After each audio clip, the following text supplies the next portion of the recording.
ডিব্ৰুগড় জিলাৰ মৰাণৰ সমীপৰ খোৱাঙত দুদিনত 3গৰাকী লোকৰ দেহত কৰোনা পজিটিভ ধৰা পৰে।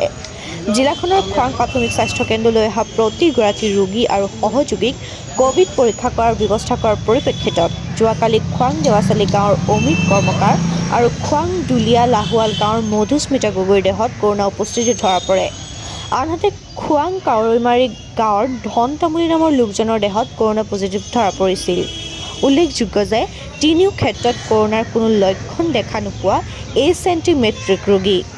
ইপিনে অমৃত কৰ্মকাৰ কিছুদিন পূৰ্বে কলকাতাৰ পৰা ঘৰলৈ আহিছিল যদিও আন দুগৰাকীৰ কোনো ভ্ৰমণৰ বৃত্তান্ত নাই। তিনিওকে হোম আইচোলেশ্যনত ৰখা গৈছে। জিলাখনত কৰোনাৰ ভয়াৱহতাৰ প্ৰতি লক্ষ্য ৰাখি জিলা প্ৰশাসনে আজিৰে পৰা প্ৰাথমিক বিদ্যালয়সমূহ 8 মে'লৈ বন্ধৰ ঘোষণা কৰিছে।